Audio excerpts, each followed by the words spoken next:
সারা বছর আমরা অপেক্ষা করে থাকি এই বিশেষ দিনটির জন্য। শিক্ষার্থী, অভিভাবক, শিক্ষকবৃন্দ সকলেই খুব আন্তরিকভাবে এই দিনটিকে উপভোগ করে থাকেন।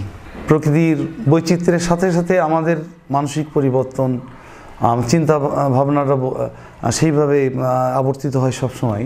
সব ধরনের বিভেদ ভুলে একটা পরিচয়ে আমরা একত্রিত হতে পারি, সেটা হলো আমরা বাঙালি, এবং এই পরিচয়টাই আমাদেরকে বেশি করে গ্রহণ করার দরকার বলে আমি মনে করি।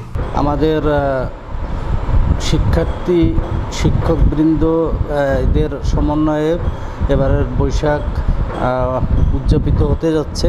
বৈশাখ উপলক্ষে আমাদের আয়োজন হচ্ছে এবার জলবায়ু পরিবর্তন, যেহেতু তাপমাত্রা বৃদ্ধি পাচ্ছে, সেই উপলক্ষে বৈশাখকে কেন্দ্র করে আমরা একটা বৃহৎ আকারের পাখা নির্মাণ করতেছি হাত পাখার আদলে, এবং আমাদের শিক্ষার্থীরা তারা কিছু পেঁচা, বাঘ এইগুলোর রেপ্লিকা ফোক মোটিভে তৈরি করতেছে, যেগুলোর র্যালির শোভা বর্ধন করবে, এবং এগুলো নিয়ে আমরা নড়াইল জেলা প্রশাসনের সঙ্গে একাত্মতা ঘোষণা করব।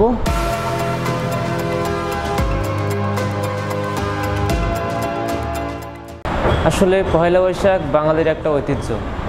এই পহেলা বৈশাখ উপলক্ষে আমাদের যে মঙ্গল শোভাযাত্রায় যে প্রতীকগুলো আমরা শো করি, পেঁচা, তারপরে বাঘের মুখোশ, এগুলো থাকছে। তারপরে আমরা আলাদাভাবে যে রাজা রানীর যে বড় মুখোশ সেটা বানিয়েছি। আর তাছাড়া বড় হাত পাখা, যেটা আমাদের গ্রীষ্মকাল যেহেতু সে উপলক্ষে আমরা হাত পাখা বানাচ্ছি। আর আমাদের যে কলেজের নামে যে শুভ নববর্ষের যে একটা শুভেচ্ছা প্রতীকী, সেটা আমরা এভাবে মাথার মুকুট হিসেবে বানাচ্ছি। আসলে পয়লা বৈশাখ তো বাঙালির ঐতিহ্য, তো আমাদের কলেজ থেকে প্রতি বছরই অনেক আয়োজন করা হয় পয়লা বৈশাখ উপলক্ষে।